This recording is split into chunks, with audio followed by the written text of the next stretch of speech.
बातों बातों में कार्यक्रम सुनने वाले सभी श्रोताओं को हमारा नमस्कार। आज इस कार्यक्रम में हम जिस मेहमान से आपको मिलवाने जा रहे हैं वो बहुत ही महत्वपूर्ण शख्सियत हैं और जैसा कि हम सब जानते हैं जुलाई के महीने में हम कारगिल विजय दिवस मनाते हैं। 26 जुलाई को प्रतिवर्ष ये मनाया जाता है और कारगिल वार हमारे देश के इतिहास में एक ऐसा युद्ध है, बहुत हिम्मत और मेहनत से हमने अपने शत्रु का सामना किया और अंततः उसको हराकर उसको अपने देश की सीमाओं से खदेड़ने में कामयाब रहे। कारगिल वार हमारे उन तमाम वीरों के लिए भी एक बहुत बड़ी याद है जिन्होंने अपने अदम्य साहस का परिचय देते हुए अपनी जान न केवल न्यौछावर की देश के लिए अपितु बहुत सारे लोगों ने अपने अपने तरीके से इस देशभक्ति के जज्बे को सलाम किया और अपना योगदान दिया। आज हम आपको मिलवाने जा रहे हैं कर्नल डॉक्टर विक्रम सिंह ग्रेवाल से, जो आर्मी मेडिकल कोर में जयपुर में तैनात हैं और कारगिल में इन्होंने अपनी सेवाएं दी हैं और बहुत सारे अनुभव इनके पास में हैं। कर्नल विक्रम सिंह ग्रेवाल, स्वागत है आपका आकाशवाणी के स्टूडियो में। बहुत बहुत धन्यवाद।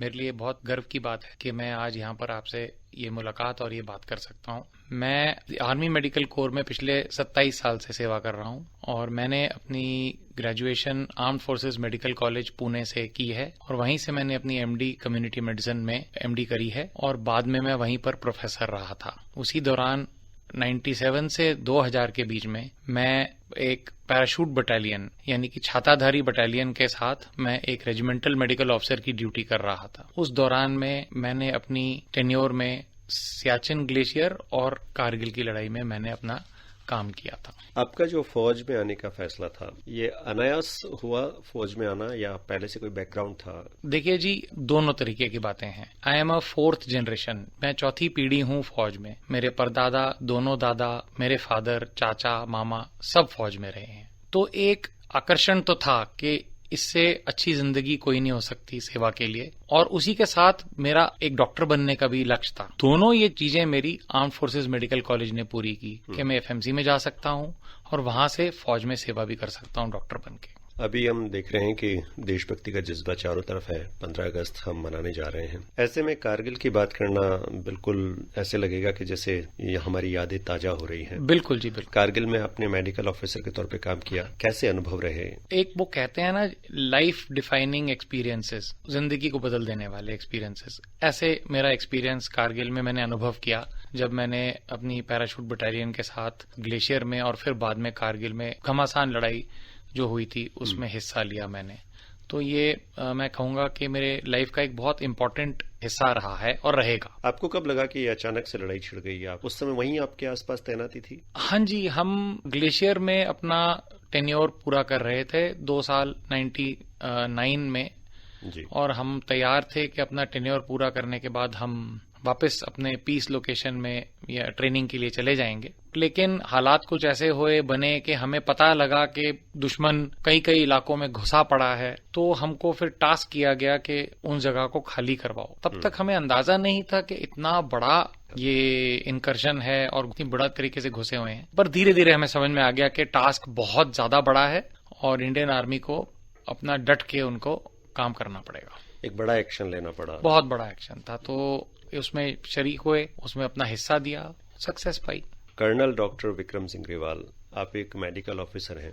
डॉक्टर होने के नाते जो आपके सामने चैलेंजेस थे कारगिल में, कि इतने जवान घायल होकर आपके पास आ रहे थे, उनको ट्रीटमेंट करना एक बड़ा चैलेंज था, जबकि सारी परिस्थितियां हमारे विपरीत थी, मौसम बहुत अनुकूल नहीं था। तो जो चुनौतियां आपके सामने आई जब आपने जवानों का इलाज किया, वो कैसे रही? बिल्कुल ठीक बोल रहे हैं आप। चुनौतियां तो बहुत ज्यादा गंभीर हालात थे। एक तो 2-3 चीजें आप मत भूलिए, ऊंचाई, टेम्परेचर और दुश्मन की गोलाबारी। ये तीनों परिस्थितियों में आर्मी मेडिकल कोर के जितने मेरे साथ अलग अलग बटालियन में डॉक्टर बैठे हुए थे, सबके पास यही परिस्थितियां थी। और जब कैजुअलिटीज हमारे पास आती थी, या तो गोलाबारी से स्प्लिंटर इंजरी आती थी या किसी को गोली बजती थी, तो उनका इलाज करना, उनको जिंदा रखना, ताकि हम उनको पीछे हमारे सर्जिकल सेंटर्स होते हैं जी। तो वो सर्जिकल सेंटर तक उनको पहुंचाया जाए, उनकी जान तब तक बचा के रखना, फर्स्ट एड देके, लाइफ सेविंग प्रोसीजर्स करके, ये हमारे को काम करना होता था। काफी टाइम खुले में, पत्थरों के नीचे और अंडर एनिमी फायर, और रात भर आप रखना होता था, क्योंकि मॉर्निंग में जो इवैक्यूएशन होती है वो हेलीकॉप्टर से होती थी। तो अर्ली मॉर्निंग तक हमको कैजुअलिटी अपने पास बरकरार और उसको एकदम सेफ और महफूज रखना होता था। It was a big challenge, but yes we came through that. जो आपका बोल्डर एरिया था जहाँ पे बहुत बड़े बड़े पत्थर वहां है, और उनका सहारा लेके आपने अपने साथियों की जान बचाने की कोशिश की। आपकी कई सफल कहानियां अखबारों में, मैगजीन्स में छपी हैं, कई किताबें छपी है उस पर। हाँ जी। 75 के लगभग जवानों की जान बचाई और वो सारे के सारे जीवित रहे। हाँ जी, हाँ जी। आपको ये विश्वास था कि आप जो ट्रीटमेंट दे रहे हैं और वो बिल्कुल सफल होगा? विश्वास नाम की चीज उस टाइम पे नहीं, अपने आप में बिलीफ लानी पड़ती है, अपने अंदर से एक दृढ़ निश्चय करना पड़ता है कि जो मुझे सिखाया गया है वो मैं करता रहूं, बाकी ऊपर वाला देखेगा।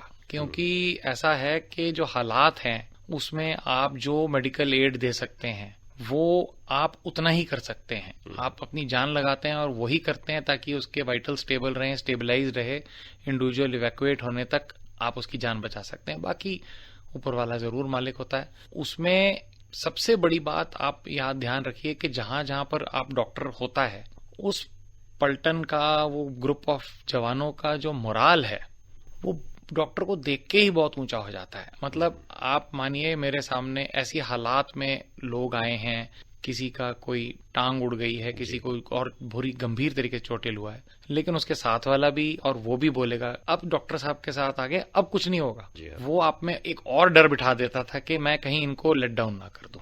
सो इंडियन जवान इज ग्रेट। यानी आम भाषा में जो हम कहते हैं कि डॉक्टर भगवान के समान होता है, वहां मुझे लगता था जी, जैसे कि जो जवान जिस तरीके से आपकी तरफ देखते हैं जी, कि जैसे कि आप बहुत ही बड़े अस्पताल में वहां बैठे और पूरी सर्जरी आप वहीं कर दोगे और बिल्कुल ठीक हो जाएगा, वो आपसे ऐसी उम्मीद रखता है और आपको उस पर उतरना पड़ता है।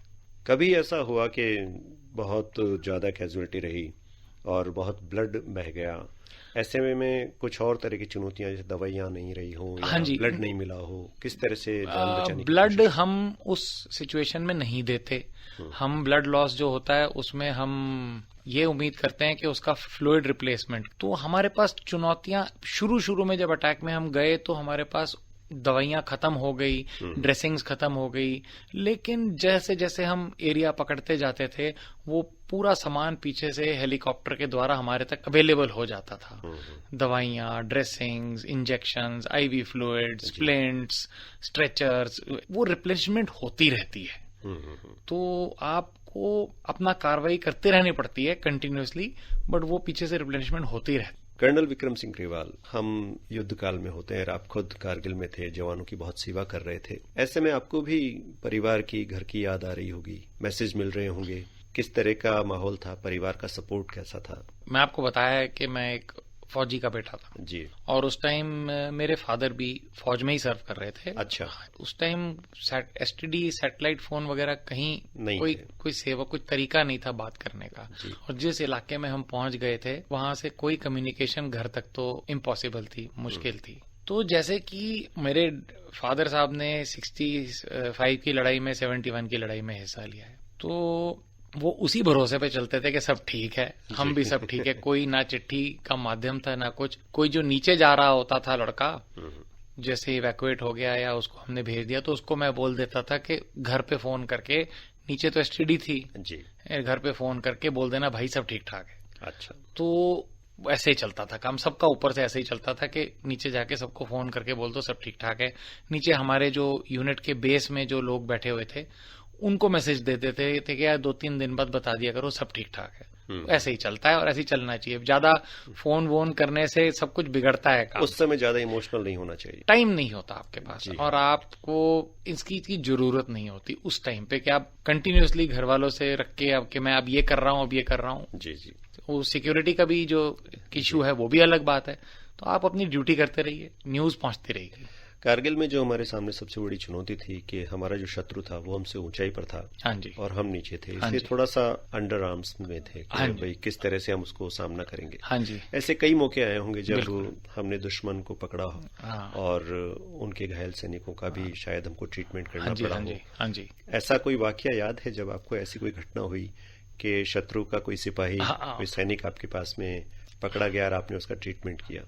हाँ जी, पहली बात आपकी जो थी ऊंचाई, मैं समझता हूँ, मैं बाकी सेनाओं के बारे में नहीं बात कर सकता, बट ये सिर्फ इंडियन आर्मी का जवान है जो ये काम करके दिखा सकता है, और उसने करके दिखाया, और ये दुश्मन को समझ में आ गया था कि ये छोड़ेगा नहीं। आप हमारे जवान की जो दृढ़ निश्चय और जो डिटर्मिनेशन और जो हमारे यंग ऑफिसर्स की लीडरशिप थी उस टाइम पे, वो अगर आप देखते, क्योंकि मैंने तो फर्स्ट हैंड देखा है, उन्होंने कोई ऊंचाई को ऊंचाई नहीं समझा। वो चढ़ के ऑब्जेक्टिव उनकी आंखों में बचा हुआ था कि ये तो हमने लेके ही देना है, और दुश्मन को जब ये समझ में आने लगी बात, तो वो घबरा के भागना भी शुरू किया।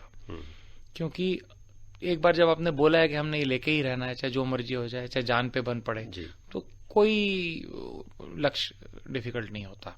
ये मेरा ऑब्जर्वेशन था। रही बात, आपने कहा प्रिजनर्स ऑफ वॉर, हाँ जी, हमने, हमारी यूनिट ने 3 प्रिजनर्स ऑफ वॉर पकड़े थे जी।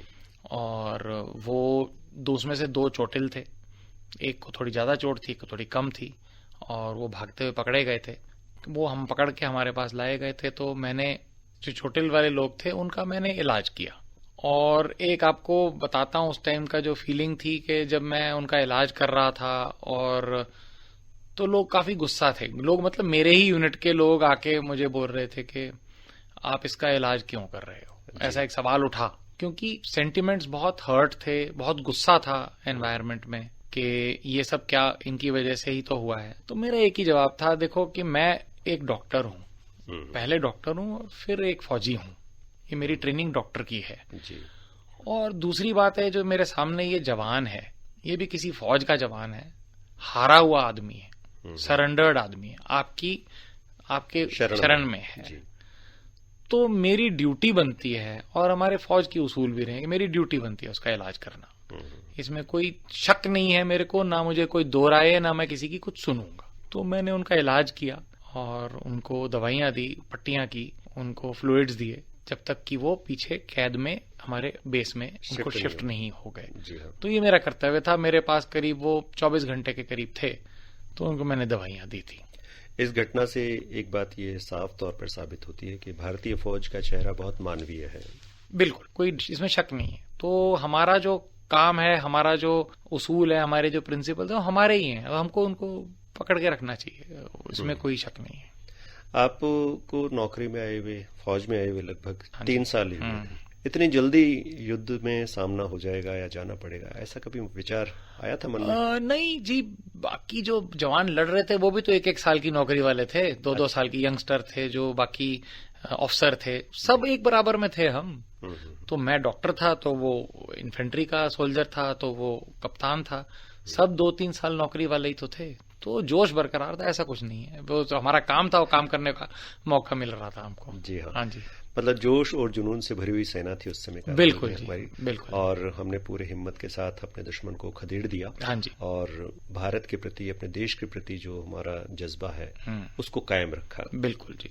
आजकल थोड़ा सा सेना की तरफ जाने का रुझान कम हुआ है लोगों का, आपको क्या लगता है कि वास्तव में ऐसा है, या अभी भी सेना के प्रति झुकाव और लगाव नहीं, बाकी? ऐसा नहीं है, हमारी भर्तियों में उतनी ही भीड़ है। अच्छा। हमारे एकेडमीज में उतनी ही लाइन लगी हुई है, जितना मुझे देखने में पता लगता है, और उतना ही उत्साहित है लोग ज्वाइन करने के लिए सेना, क्योंकि ये ऐसा करियर है कि आपको ये ऐसी चीजें सिखाती है जो कोई आपको सेक्टर नहीं सिखा सकता। तो हमारी एकेडमीज के अंदर भी उतनी ही भीड़ है, उतनी ही वेटिंग लिस्ट है, उतना ही चाव है लोगों का घुसने का अंदर, और मेरे को नहीं लगता कि ऐसा कुछ, और जवान भी आना चाह रहे हैं अंदर, तो उतना ही उत्साह है, और वो रहेगा, ऐसी बात है, वो नहीं कम होगा। चूंकि आपका पहले से ही पारिवारिक माहौल ऐसा था कि अधिकांश लोग फौज में थे, तो आपको ज्यादा दिक्कत ही नहीं आई। पहला दिन याद है आपको अपनी ज्वाइनिंग का, जब आपने ज्वाइन किया? हाँ जी, एज ए मेडिकल ऑफिसर। हाँ जी, हाँ जी।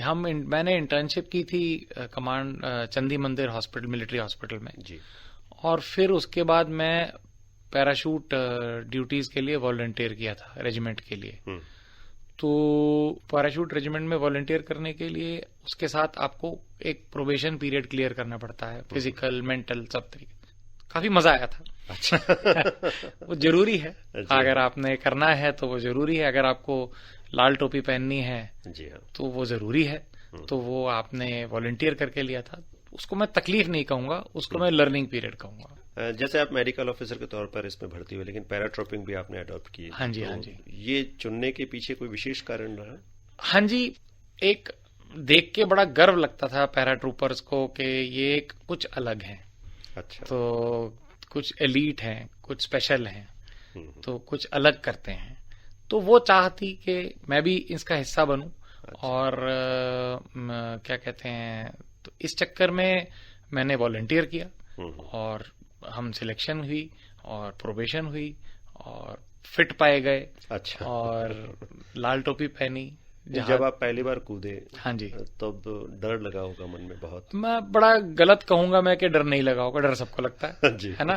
बट आप कहते हो वो कर रहा है तो मैं क्यों नहीं कर सकता, और इसमें मजा भी, डर के साथ मजा भी आता है ना, तो आदत पड़ जाती है। हाँ जी। तो कभी फौज में रहते हुए बिल्कुल बॉर्डर पे सैनिक की तरह गोली चलाने का मौका मिला, या हाँ जी, ऐसी इच्छा हुई कि मेरे हाथ में भी बंदूक हो? कारगिल की लड़ाई में हम 2-3 बार ऐसे हालात बने कि मुझे भी चलानी पड़ी गोली। अच्छा। हाँ जी, तो हालात ऐसे थे, सिस्टम ऐसे बन गया था, अटैक में हम थे, तो ये चला। तो एज अ फौजी ड्यूटी हमने भी की। बट मतलब मेडिकल ऑफिसर होते हुए मिलिट्री में आपको आमने सामने नहीं, ऐसे होता नहीं है जी। नॉर्मली के हालात बन जाएं कि मेडिकल ऑफिसर और मेडिकल एचलॉन जो होता है वो दुश्मन के सामने आता है। बट ट्रेनिंग तो हर मेडिकल ऑफिसर की, हर फौजी की तरह ही होती है, तो आना चाहिए। और आया, और एक मौका था तो हमारे को, तो वो भी हमने किया। जी हाँ। कर्नल विक्रम सिंह ग्रेवाल, आपका जो एक्सपीरियंस है बड़ा जबरदस्त है। और मेरे मन में सवाल यह आ गया है कि चूंकि आप एक चिकित्सक हैं, पहले डॉक्टर, आपका काम है जीवन बचाना, और बंदूक चलाते हुए आपके मन के जो विचार थे, आपका प्रोफेशन बदल गया? ऐसा भी लगा कि मैं ये क्या कर रहा हूँ? नहीं, उस टाइम तो नहीं लगा, क्योंकि उस टाइम तो चिकित्सा की बात ही नहीं हो रही थी। उस टाइम तो आप एक असॉल्ट में थे, आप एक हालात अलग थे, आप फौजी थे जी।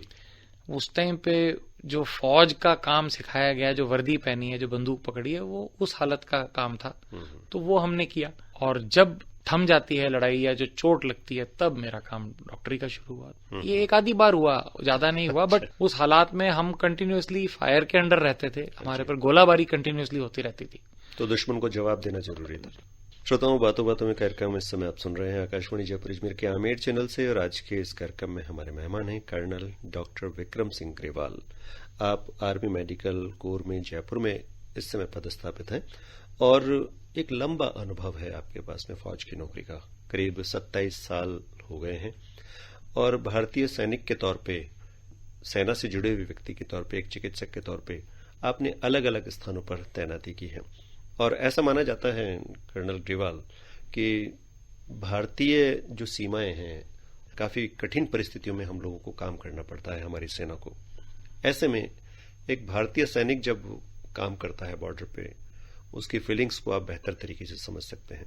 क्या कहना चाहेंगे भारतीय सेना के बारे में, भारतीय सैनिक के बारे में? देखिए, ये एक काफी कठिन क्वेश्चन है, क्योंकि मैं आपको बताऊं कि जो हमारा सैनिक है, आप इस बात को समझ लीजिए कि बहुत कम फौजें ऐसी होंगी जिसके अंदर एक सैनिक 100 डिग्री सेल्सियस के टेम्परेचर रेंज में काम करता है।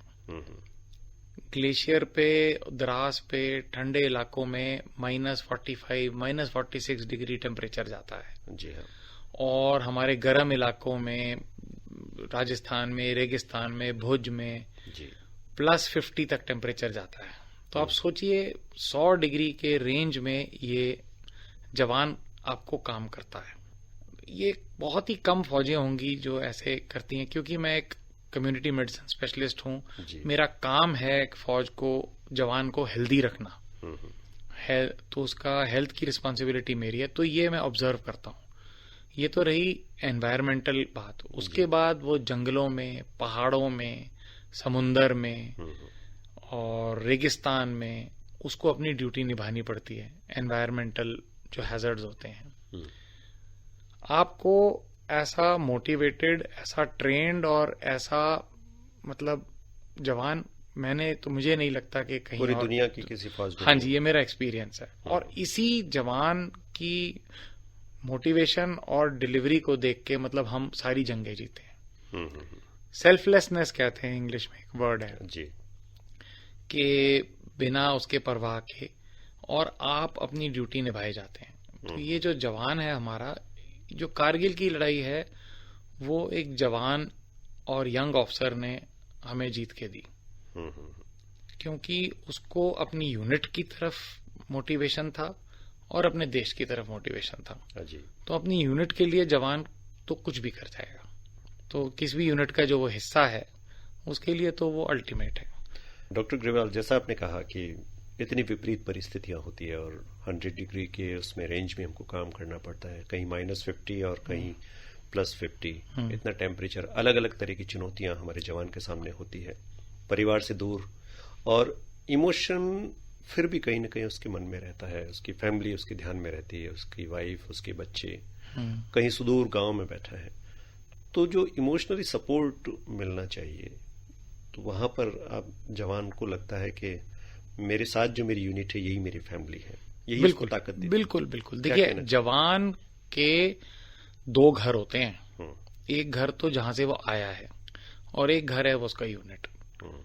वो उतना ही बड़ा परिवार, उतना ही महत्वपूर्ण और उतना ही इंपॉर्टेंट परिवार है जैसे उसके घर का परिवार है जी। और वो उसको मानता भी है।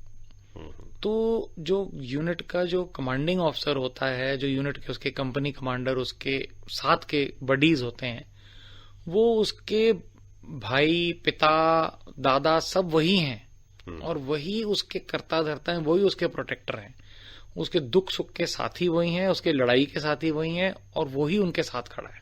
यानी जवान की यूनिट ही उसकी माई बाप है। बिल्कुल, उसकी बिल्कुल फैमिली उसको माना जाता है और वो मानता भी है।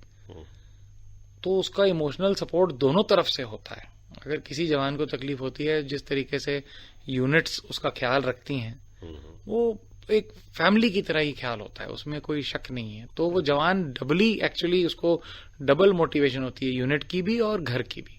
आप ठीक बोल रहे हैं, घर की तरफ से सपोर्ट, इमोशनल सपोर्ट होता है, याद आती है, वो फिर फौज की नौकरी है, तो फौज की नौकरी में तो ये त्याग देना ही पड़ता है जी। कर्नल डॉक्टर विक्रम सिंह ग्रेवाल, बहुत सारी बातें हैं और बहुत सारी बातों के लिए भी थोड़ा वक्त और हमारे पास में है। 27 साल की सेवा में आप अलग अलग जगह पर तैनात रहे और अलग अलग तरह के अनुभव आपके पास में हैं।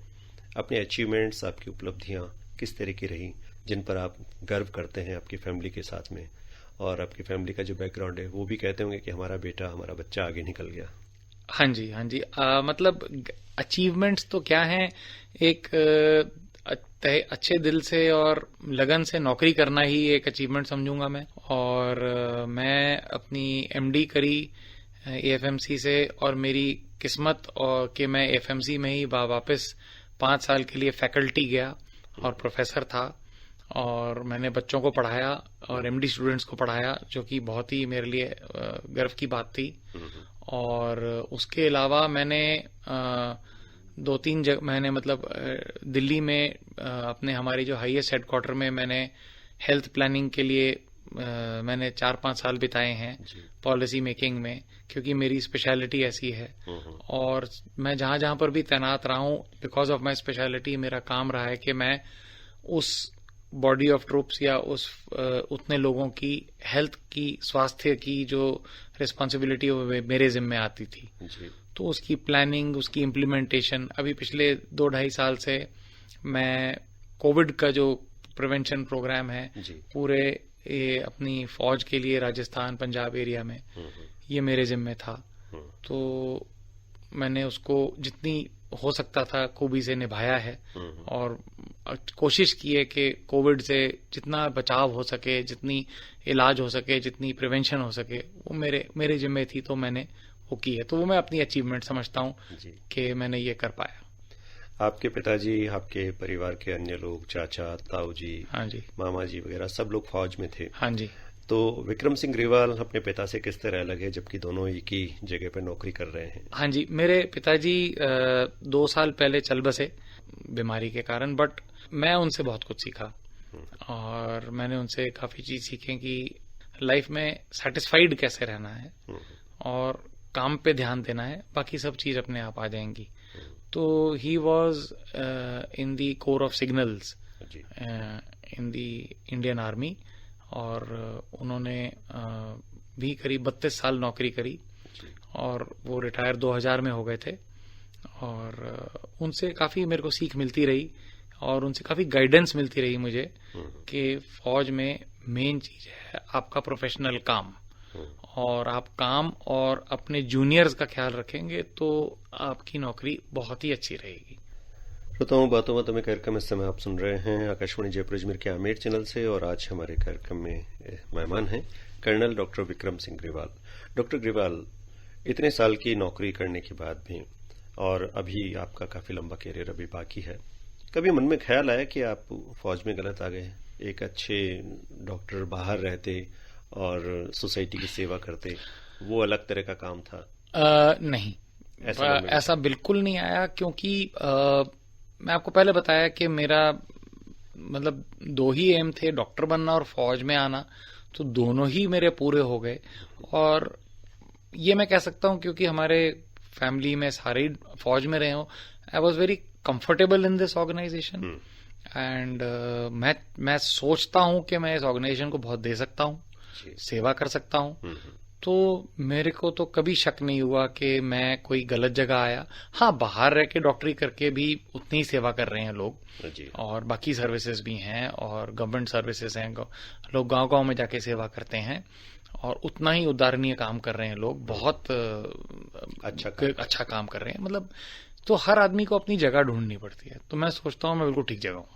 अब जैसे कि आपके घर में एक ट्रेडिशन बन गया है कि फौज में जाना है पीढ़ी दर पीढ़ी, तो नेक्स्ट सवाल जो होगा वो यही होगा कि बच्चों से क्या उम्मीद रखते हैं? बच्चों से उम्मीद तो वो बच्चे ही जानते हैं आजकल। तो उनको दे आर वेरी, मतलब बहुत इन्फ्लुएंस है उनका फौज पे, बिकॉज वो देखते आए हैं घर में, पर फोर्स नहीं करते। मेरे को भी मेरे फादर ने फोर्स नहीं किया, ना उनके फादर ने किया, ये चॉइस थी जी। तो उनको हमने सब दिखाया है, उन्होंने सब देखा है। वो अगर वर्दी पहनना चाहेंगे तो मैं बहुत खुश होऊंगा, अगर वो कुछ और करना चाहेंगे तो हम साथ खड़े हैं। सो फोर्सिंग तो कभी ठीक नहीं रहती। ये एक ऐसी ऑर्गेनाइजेशन है, इसमें दिल से आओ और दिल से काम करो। ये सिलेक्शन है अपना खुद का। हाँ, खुद का है जी। जब कोई जवान फौज में सीमा पर तैनात होता है, अपनी ड्यूटी दे रहा होता है, तब सबसे ज्यादा चिंता 2 ही लोगों को होती है, एक माँ और एक पत्नी। और शायद उनसे बेहतर एक सेना के जवान को कोई समझ नहीं सकता। बिल्कुल। आपका इस बारे में क्या अनुभव है, आपकी मदर का और आपकी वाइफ का? मैंने बताया कि जैसे मेरी मदर भी फौजी बैकग्राउंड से ही थी। जी। उन्होंने अपने हस्बैंड को 71 की वॉर में जाते देखा है और अपने फादर को 65 की वॉर में जाते देखा है। तो एक एक्सेप्टेंस आ जाती है कि ये तो ड्यूटी है, आपको अच्छा लगे बुरा। मैं ये नहीं कहूंगा कि डर नहीं लगता, जरूर लगता होगा जी। हाँ, घबराहट होती होगी, बट फिर वो उनकी लाइफ की डेस्टिनी है, वो उनके इमोशंस है, वो उनको कंट्रोल करने पड़ते। तो मेरी मदर ने तो तब कभी नहीं मुझे बोला बेटा ध्यान रखना है, तो एक्सेप्टेंस है, it is a way of life. और वाइफ का? वाइफ उस टाइम में मैरिड नहीं था, अब मैरिड है। अब मैरिड है, तो वो भी एक्सेप्टेंस है, जहां ड्यूटी होती है, जहां जाना पड़ता है वो जाना ही पड़ता है। मतलब वो भी माँ के रास्ते पर चल। हाँ जी, आई बिलीव सारी इंडियन आर्मी में द लेडीज जो वाइव्स हैं, स्पाउसेस हैं जी, सब में एक एक्सेप्टेंस है और एक बहुत बड़ा सपोर्ट मैकेनिज्म है अपने हस्बैंड्स का, जो हम देखते हैं। तो they have to do their duty, so they support them, ऐसे क्या कुछ नहीं हो सकता। कर्नल डॉक्टर विक्रम सिंह ग्रेवाल से इस समय हम बात कर रहे हैं। डॉक्टर साहब, बहुत सारी बातें हुई है, माँ की भी हुई, वाइफ की भी हुई, फैमिली की भी हुई, और ये बात हम सभी जानते हैं कि समय कभी भी एक सा नहीं रहता।